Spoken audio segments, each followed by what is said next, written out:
El profesor Joaquín Irala es licenciado en Medicina y Cirugía por la Universidad de Navarra. En 1987 realizó un máster en Salud Pública en la Universidad de Dundee, en Escocia. Obtuvo el grado de doctor en Medicina por la Universidad de Navarra en 1990 y un segundo doctorado en Salud Pública por la Universidad de Massachusetts el mismo año. En la actualidad trabaja en la docencia e investigación de las asignaturas de Epidemiología General, Reproducción Humana y Medicina Preventiva en la Facultad de Medicina de la Universidad de Navarra. Es también profesor del Máster de Matrimonio y Familia y responsable del curso de doctorado de Epidemiología Clínica en la misma universidad. El profesor de Irala tiene amplia experiencia docente en universidades tanto españolas como americanas y participa activamente en proyectos de investigación financiados por entidades públicas y privadas. Trabaja en el campo del conocimiento de la fertilidad, educación sexual y afectiva de los jóvenes y la orientación familiar desde 1983. Es experto en métodos de planificación familiar natural. Ha sido miembro de la Junta Directiva de la ONG Instituto Europeo de Educación Familiar con sede en Bruselas entre 1997 y 2003 y actualmente es tesorero de la Asociación Española de Profesores de Planificación Familiar Natural.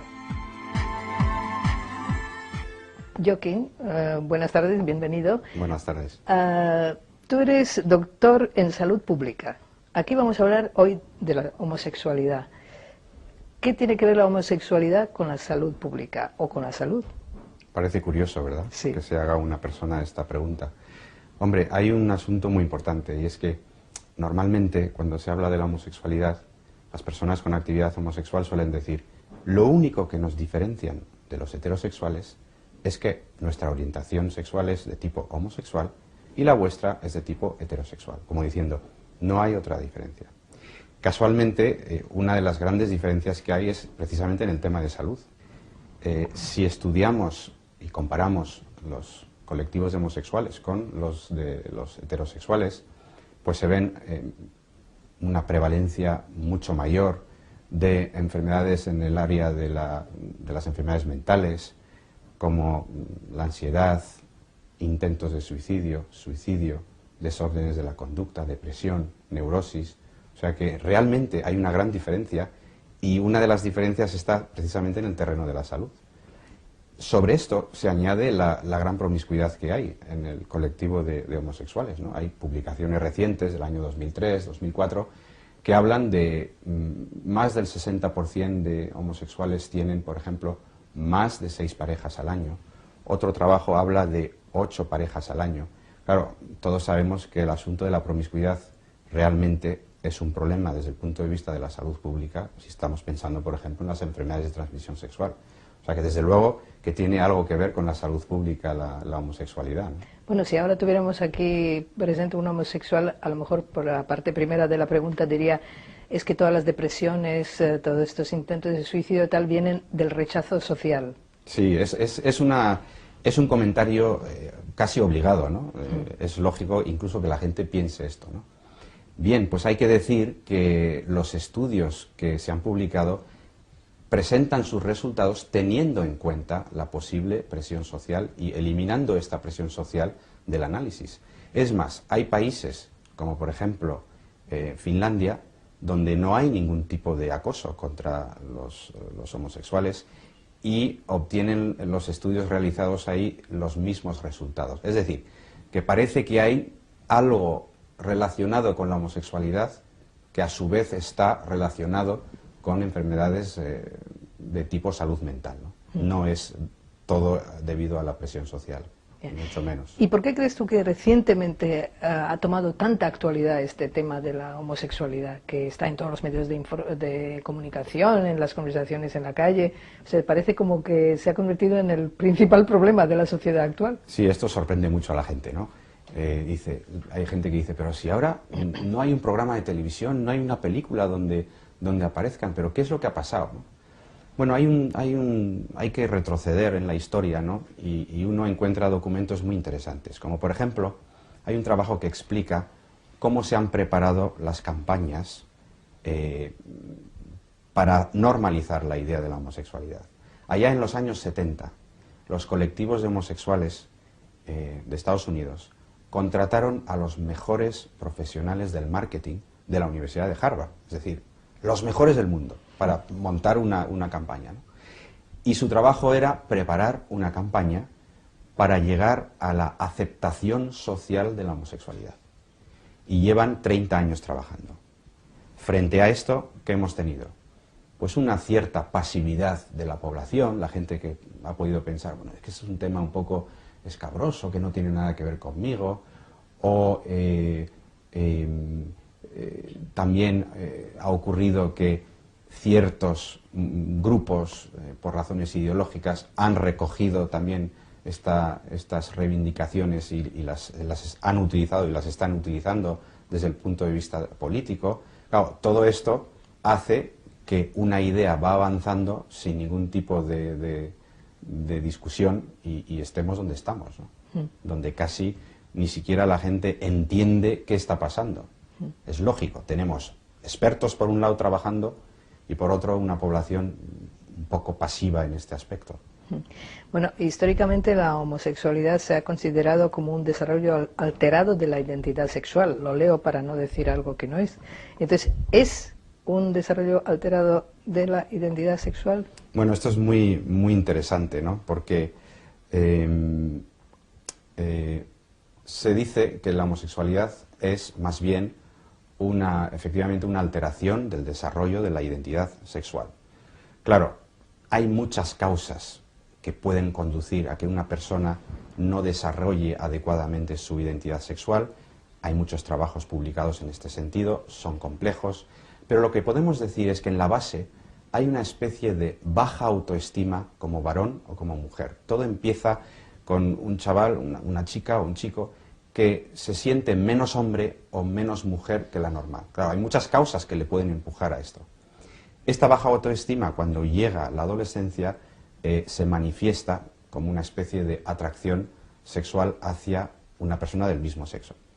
Lo que pasa es que los terapeutas que trabajan en este campo dicen que lo que busca un homosexual realmente no es complementar un amor con alguien de su propio sexo, sino más bien ve en la otra persona lo que percibe como una carencia personal. Es una dinámica diferente, ¿no? O sea, que es compensar esa baja autoestima.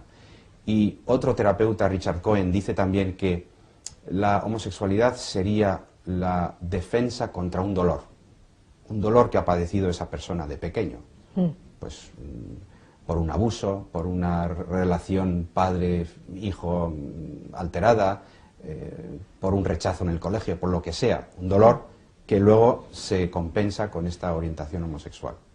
¿Y este trastorno puede ser, es permanente o puede ser transitorio? O sea, ¿qué permanencia tiene? Bueno, es fundamental cuando una persona ya empieza a tener actividades sexuales de tipo homosexual, la idea de que a más actividad sexual, más difícil se hace el retroceso, ¿no? Por eso es muy importante el dar o no ese paso, ¿no?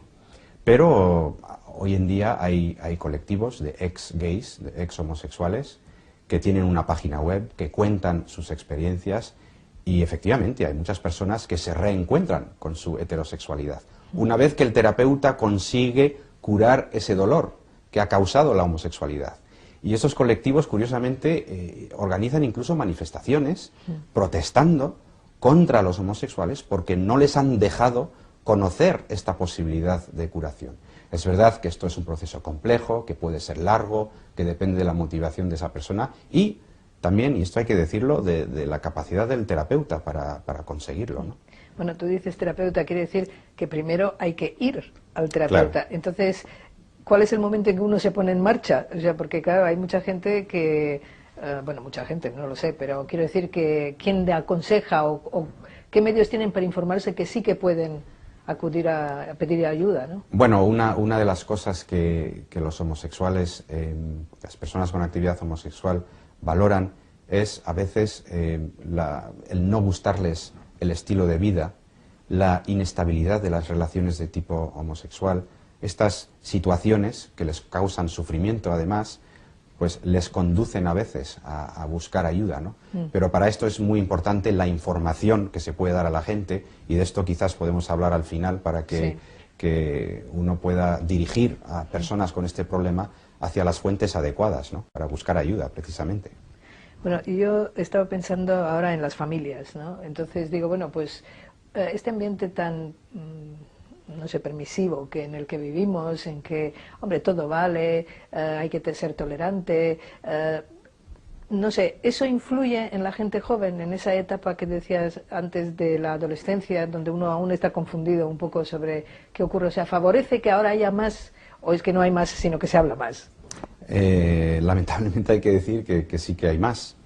Y yo suelo decir a veces, aunque la gente me puede malentender, que todo esto tiene un componente epidémico, ¿no? No hablo evidentemente de la transmisión de una infección como una gripe, pero tiene una idea de epidemia esto detrás. Me explico, ¿no? Vamos a ponernos en el caso de un chaval de 12 años que se ve diferente de sus compañeros, no le gusta el fútbol, es sentimental. Claro, es fundamental con qué tutor se encuentra. Exacto.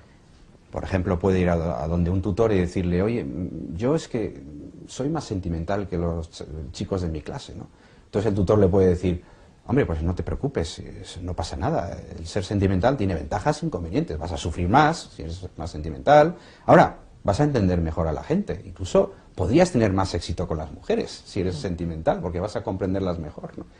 Y le puede decir, pero esto, y esto es lo importante, no quiere decir que seas menos varón que los demás, no es ser menos viril, ser sentimental, y le puede ayudar a que esa pequeña ambigüedad que pudiera tener se conduzca normalmente y ese chaval acaba siendo un heterosexual corriente y normal. Ahora bien, si ese mismo chaval se encuentra con un tutor, como está ocurriendo, porque nos consta que está ocurriendo hoy en día en algunos sitios, le dice, bueno, tú no te preocupes, yo sé lo que estás pasando, es que a mí me pasó lo mismo cuando era joven. Lo que tienes que hacer es salir del armario. Lo que tú tienes es un problema de homosexualidad, pero no pasa nada. Y además no se lo digas a tus padres, son de otra generación, no te van a entender. Lo que tienes que hacer es liberarte y aceptar tu condición de homosexual. Claramente, en ese segundo caso, ese chaval puede acabar siendo un adulto con actividad homosexual bien fijada. O sea que claro que sí es importante el ambiente en el cual nos movemos. No es lo mismo una sociedad que lo acepta en general que una sociedad que dice las cosas como son. Porque mucha gente en una situación ambigua podría conducirse hacia la homosexualidad o hacia la heterosexualidad. O sea que el ambiente es importante. Hay otro punto que es interesante, ¿no? Es la erotización que hay en la sociedad de hoy, ¿no? Bueno, se sabe que un adolescente, por su naturaleza de tener más curiosidad, de querer experimentar, en una sociedad más bien permisiva, erotizada, donde todo se deja probar e intentar, efectivamente, pues puede eso también favorecer pues, contactos esporádicos de tipo homosexual, que nada tienen que ver con el tener una orientación homosexual, Claro. es la experimentación, pero si uno sigue en esa vía, pues efectivamente podría acabar siendo un adulto con una actividad homosexual bien fijada. O sea que el ambiente es muy importante. Por eso nadie puede decir que es un tema que no le concierne. Todo el mundo debería de poder opinar y decir algo sobre este tema, ¿no? Bueno, antes yo decía, las familias, aunque sea apartarnos un poquito, ¿no crees que a veces los padres al detectar una situación o una forma de ser un poco diferente de su hijo, no hablan con el colegio, no investigan más, porque a lo mejor entre los dos sí que podrían reconducir a este chico Efectivamente, antes?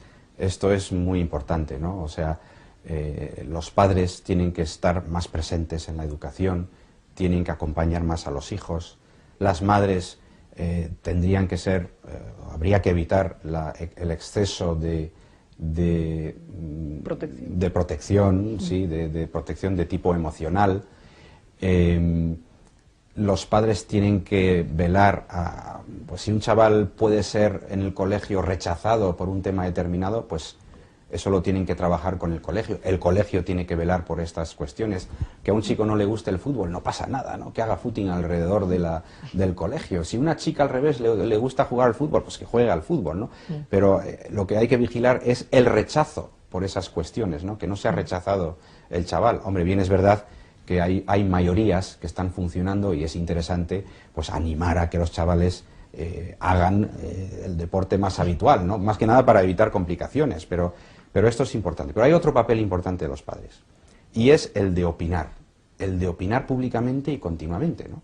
Hace poco salió, bueno, hace poco, no, el año pasado, en diciembre salió la película Love Actually, película supuestamente apta para todos. Pues una escena de esa película es un señor que se queda viudo con un hijo de 11 años. Entonces el hijo de 11 años está triste y tal, le pregunta al padre, bueno, ¿qué te pasa? Y el chico le dice, es que estoy enamorado. Y entonces el padre le pregunta, ¿cómo se llama ese chico o esa chica? Claro, esto, cualquiera que piense, ¿cuántos padres en este país serán tan políticamente correctos para preguntarle eso a un hijo de 11 años, ¿no? Sí. Hombre, está claro que en esa película están intentando lanzar un mensaje, ¿no? Claro. Pues los padres debemos de opinar, protestar, utilizando los cauces de la democracia, desde luego, pero claro, utilizándolas, porque es que no las utilizamos, ¿no? Algunos salen de los armarios, nosotros debemos de salir de nuestras familias, ¿no? Y hacernos oír un poco más para que esto sea más eficaz. Quizá a la gente le frena un poco la virulencia con la que se les contesta. Cuando escriben o hablan o dicen algo, hay como una especie de ataque que a veces la gente se asusta y dice, sí, bueno, por no meterme en líos. Sí, le pasó incluso a Lionel Jospin y a Sarkozy, dos personas muy importantes del Partido Socialista francés, ¿no? Que se les ocurrió decir que estaban en contra del matrimonio de los homosexuales y ha habido una reacción de llamarlos homófobos y claro, ha dicho un momento, pero yo no soy homófobo, yo puedo opinar así y si tú no opinas así, dímelo, ¿no? Pero de ahí al insulto, efectivamente, eso está pasando hoy en día, o sea que hoy en día una opinión diferente sobre la homosexualidad te vale enseguida la etiqueta de homófobo, reaccionario, etcétera. Eso a la gente le cohíbe, pero si la gente se calla, luego al final acaban aceptando una idea, ¿no? Si no actúas como piensas, acabas pensando como actúas. Entonces la gente se inhibe y al final es una claudicación, ¿no? Y se oye solamente una voz. Esta es la pena, ¿no? Claro, es verdad que para poder hablar de esto, pues tienes que saber leer un mínimo, ¿no? Por eso al final vamos a poner algunas páginas web y algunos textos para que la gente se ilustre y pueda opinar algo más, ¿no? ¿Hay alguna experiencia o estadísticas o estudios realizados sobre la permanencia de esas uniones o de las consecuencias sociales? Bueno, esto es muy interesante, ¿no? Porque hay una guerra feroz para obtener el matrimonio de homosexuales. Luego, en países donde consiguen algo parecido, no usan este derecho, ¿no? Sí. O sea que hay países que solamente un 2%, un 2,5% acaban utilizando esta especie de unión nueva. Sí. Luego se ve que detrás de esto hay también motivos un poco ideológicos, más ideológicos que otra cosa, ¿no? Luego está efectivamente la gran inestabilidad de estas parejas, ¿no? Hay un estudio que es de la revista AIDS de 2003 que habla de que entre las parejas que se autodenominan como estables, la duración media de la relación es de 1,5 años, ¿no? Hemos hablado de matrimonios de homosexuales y esto enlaza con las adopciones por los homosexuales, sí, ¿no? Porque claro, si queremos pensar en qué es la mejor opción para unos niños, para unos hijos, claramente la inestabilidad de la pareja no es la mejor de las situaciones, ¿no? Entonces es una de las cuestiones que hay que ver cuando se habla de adopciones, ¿no? ¿Cuál es la mejor opción para un niño? Los estudios que ha habido estudios, por ejemplo, se cita mucho el estudio de Sevilla, ¿no? Que ha comparado niños que han vivido con lesbianas, homosexuales, varones o mujeres, y niños con heterosexuales, y dicen, no hay diferencias. Claro, pero cualquier estudiante de primero de medicina que vea ese trabajo y vea que se han estudiado a pocas personas, cuando un estudio es pequeño, el no encontrar diferencias no quiere decir que no haya diferencias. Quiere decir que estadísticamente no ha habido fuerza para detectar diferencias, aunque las haya. Con lo cual, y además los estudios... Y en el tiempo también, y en el tiempo, hay que esperar más tiempo para ver lo que pasa, ¿no? De hecho, hay otros estudios que contradicen esto, ¿no? No hay 50 estudios que demuestren, como decía la ministra, que demuestren que la adopción es indiferente. No hay, más bien hay estudios que dicen lo contrario. O sea que también hay que tener cuidado con la interpretación de los estudios y los medios de comunicación hacen un flaco favor a veces, ¿no? Eso de las adopciones no es también una cosa extraña porque conocemos a muchas personas, matrimonios de hombre y mujer, que quieren adoptar niños y hay unos procesos complicadísimos, larguísimos, hay que demostrar no sé cuántas cosas como ser buenos padres y sin embargo parece que por aquí vamos a abrir la mano. Sí, Además, es muy interesante. Yo suelo decir, si esto no es una cuestión de ir en contra de los homosexuales, tampoco estaría yo de acuerdo que adoptasen una pareja de heterosexuales promiscuos, o violentos, o con adicciones, o que sean menores de edad. Si no es esta la cuestión. La cuestión es qué es la mejor opción para un niño. Y está demostrado, con artículos científicos, en revistas como Pediatrics, que son de prestigio, que la mejor opción para un niño es un hombre y una mujer, a igualdad de todo lo demás, obviamente. Pero en el tema de las adopciones, una vez más, hay una guerra de tipo ideológica detrás, ¿no? Unas presiones. Hay unas presiones que quieren conseguir ciertas cuestiones, ¿no? Pero esto no tiene nada que ver. Y además, cuando pensamos que hay listas de espera de parejas heterosexuales idóneas, parece absurdo que estemos buscando otras opciones, ¿no? Esto es un experimento frente a las listas de esperas. Me parece muy lógico esto. Bueno, a ver, cuando estamos diciendo que hay gente que escribe en la prensa que quiere aclarar ideas sobre el tema de la homosexualidad, siempre se dice, claro, los católicos se han puesto en pie y están en contra. ¿Eso es así? O sea, ¿qué relaciones podemos decir? ¿Qué relaciones? O sea, entre la Iglesia y la homosexualidad. Sí, este es un tema caliente, ¿no? Sí. Caliente. A ver, hay que recordar una cosa. Cuando empezó el SIDA en Estados Unidos, el cardenal O'Connor, de Nueva York, sí, fue el primero que empezó a montar un centro para atender a personas con SIDA. Pero no fue el primer centro católico, fue el primer centro, punto, de Estados Unidos en atender a personas con actividad homosexual. O sea que yo creo que está claro que la postura de la Iglesia en este campo es absolutamente razonable, ¿no? Que se trata de distinguir entre la persona que tiene esa orientación y esa actividad sexual, eso por una parte, y por otra parte, la actividad que tiene una persona. Son dos cuestiones diferentes, ¿no? Te voy a leer, y creo que merece la pena leerlo textualmente, porque yo creo que es muy claro, ¿no? El punto 2358 del Catecismo, ¿no? Dice así, fíjate, un número apreciable de hombres y mujeres presentan tendencias homosexuales profundamente radicadas. Esta inclinación, objetivamente desordenada, constituye para la mayoría de ellos una auténtica prueba. Deben ser acogidos con respeto, compasión y delicadeza. Se evitará respecto a ellos todo signo de discriminación injusta.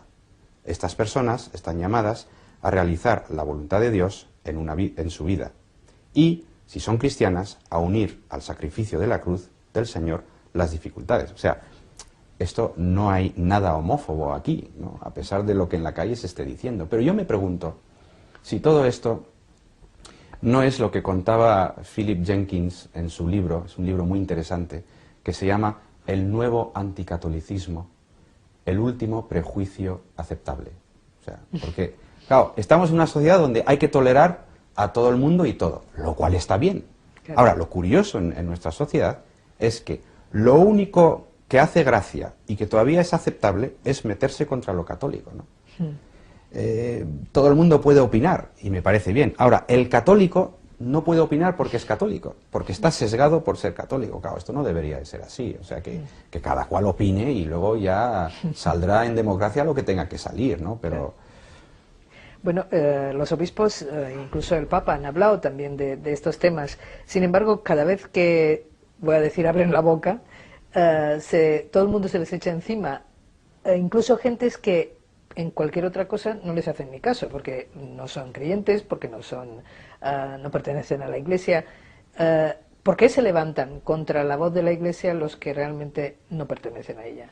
Bueno, yo insisto, yo creo que esto tiene que ver con este anticatolicismo militante y que además es sectario, intolerante y es un prejuicio. Lo que pasa es que es un prejuicio aceptable hoy en día. Esa es la diferencia, ¿no? Es como algo que nadie se da cuenta que es tan prejuicio eso como rechazar a otra persona por el color de su piel, ¿no?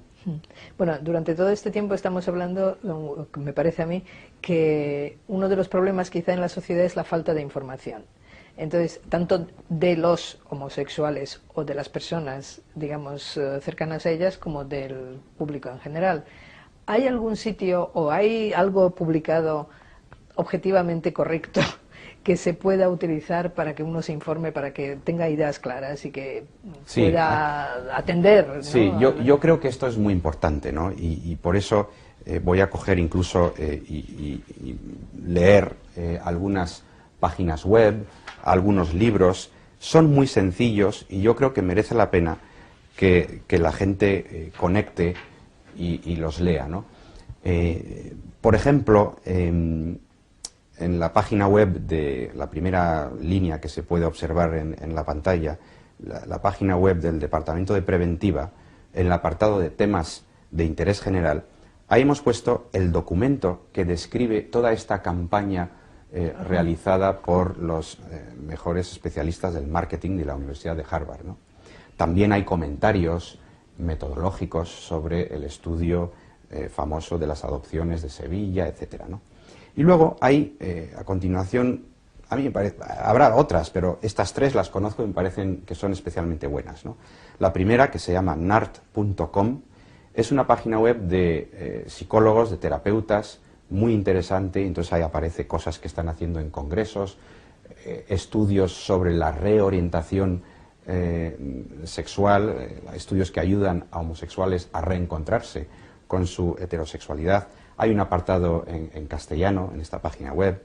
Luego hay otra página web que es muy importante, quizás empezaría por esta segunda y luego la tercera cuando una persona joven manifiesta algún problema en este aspecto, ¿no? Que se llama peoplecanchange.com, que quiere decir la gente puede cambiar.com. Entonces es una página que se dedica a dar testimonios, o sea, la gente que ha pasado por esto y que se ha curado, etcétera, pues habla de su experiencia, de sus sufrimientos y cómo lo han conseguido, ¿no? Y el último, la última página web es especialmente interesante, se llama free2be-me, libre para ser yo.com. También tiene un apartado en castellano y yo creo que es especialmente interesante esta página web para profesores de colegios, incluso chavales jóvenes, porque hay preguntas y respuestas muy interesantes, ¿no? Pues la típica pregunta que se hace una persona joven y dice, ¿seré homosexual, ¿no? Cuando estoy en un vestuario tiendo a mirar demasiado, ¿seré homosexual? Preguntas así, ¿no? Que un chaval se puede hacer. Bueno, pues en esta página web lo contestan de una manera estupenda, natural y sin ningún tipo de prejuicio, ¿no? Y yo creo que tranquilizará a mucha gente, ¿no? Y luego hay dos libros que aparecen también en la pantalla. Una de ellas se llama Homosexualidad y Esperanza, está en castellano, que es de un terapeuta. Es un libro especialmente interesante para que lo lea gente joven, porque explica muy bien el problema de la homosexualidad. Otro libro que se llama se llama Comprender y sanar la homosexualidad, de Richard Cohen. Este es un poco más especializado, este es más para adultos, padres, quizás médicos, para personas con actividad homosexual, pero ya adultos, para que puedan ver también qué cosas se están haciendo. Richard Cohen es un ex homosexual, es una persona que se ha convertido en heterosexual y está ahora casado con 3 hijos y es el que dirige la página web de People Can Change y se dedica a la terapia con homosexuales. Y yo no puedo dejar de comentar una cosa, ¿no? Porque estoy seguro que la gente, después de ver este vídeo, pueda decir, pues, ¿qué puedo hacer yo? Si es que yo tampoco puedo dar conferencias y tengo mis limitaciones, pues se pueden hacer muchas cosas. Si ves en estas páginas web, algunas ponen que tienen contenidos en castellano, pero no todo. O sea, yo he entrado y algunas preguntas te dice, traducción en castellano no disponible. Pues es una cosa muy sencilla que puede hacer la gente. Igual hay alguien que lee inglés, que traduzca y que mande la traducción, porque de repente abre esa página web a millones de personas que no lo podrían leer porque está en inglés. O sea, que una cosa muy sencilla y sin embargo importantísima, ¿no? Para ayudar en este campo. Bueno, yo me acuerdo que en los años 60, cuando en Estados Unidos estaba muy activo el problema con la población negra, la gente decía, no, yo también tengo un amigo negro, era como presumir, ¿no? Como decir, no, yo soy... Bueno, pues hoy en día parece que ocurre lo mismo con los homosexuales, ¿no? Tú como profesor de universidad, con gente joven, ¿te has encontrado con mucha gente, o poca gente, o alguna gente que realmente eran... Por ejemplo, en la página web de la primera línea que se puede observar en la pantalla, la página web del Departamento de Preventiva, en el apartado de temas de interés general, ahí hemos puesto el documento que describe toda esta campaña realizada por los mejores especialistas del marketing de la Universidad de Harvard, ¿no? También hay comentarios metodológicos sobre el estudio famoso de las adopciones de Sevilla, etcétera, ¿no? Y luego hay, a continuación, a mí me parece, habrá otras, pero estas tres las conozco y me parecen que son especialmente buenas, ¿no? La primera, que se llama nart.com, es una página web de psicólogos, de terapeutas, muy interesante, y entonces ahí aparece cosas que están haciendo en congresos, estudios sobre la reorientación sexual, estudios que ayudan a homosexuales a reencontrarse con su heterosexualidad. Hay un apartado en castellano en esta página web. Luego hay otra página web que es muy importante, quizás empezaría por esta segunda y luego la tercera cuando una persona joven manifiesta algún problema en este aspecto, ¿no? Que se llama peoplecanchange.com, que quiere decir la gente puede cambiar.com. Entonces es una página que se dedica a dar testimonios, o sea, la gente que ha pasado por esto y que se ha curado, etcétera, pues habla de su experiencia, de sus sufrimientos y cómo lo han conseguido, ¿no? Y el último, la última página web es especialmente interesante, se llama Free to be me, libre para ser yo.com. También tiene un apartado en castellano y yo creo que es especialmente interesante esta página web para profesores de colegios, incluso chavales jóvenes, porque hay preguntas y respuestas muy interesantes, ¿no? Pues la típica pregunta que se hace una persona joven y dice, ¿seré homosexual, no? Cuando estoy en un vestuario tiendo a mirar demasiado, ¿seré homosexual? Preguntas así, ¿no? Que un chaval se puede hacer. Bueno, pues en esta página web lo contestan de una manera estupenda, natural y sin ningún tipo de prejuicio, ¿no? Y yo creo que tranquilizará a mucha gente, ¿no? Y luego hay dos libros que aparecen también en la pantalla. Una de ellas se llama Homosexualidad y Esperanza, está en castellano, que es de un terapeuta. Es un libro especialmente interesante para que lo lea gente joven, porque explica muy bien el problema de la homosexualidad. Otro libro que se llama se llama Comprender y sanar la homosexualidad, de Richard Cohen. Este es un poco más especializado, este es más para adultos, padres, quizás médicos, para personas con actividad homosexual, pero ya adultos, para que puedan ver también qué cosas se están haciendo. Richard Cohen es un ex homosexual, es una persona que se ha convertido en heterosexual y está ahora casado con 3 hijos y es el que dirige la página web de People Can Change y se dedica a la terapia con homosexuales. Y yo no puedo dejar de comentar una cosa, ¿no? Porque estoy seguro que la gente, después de ver este vídeo, pueda decir, pues, ¿qué puedo hacer yo? Si es que yo tampoco puedo dar conferencias y tengo mis limitaciones, pues se pueden hacer muchas cosas.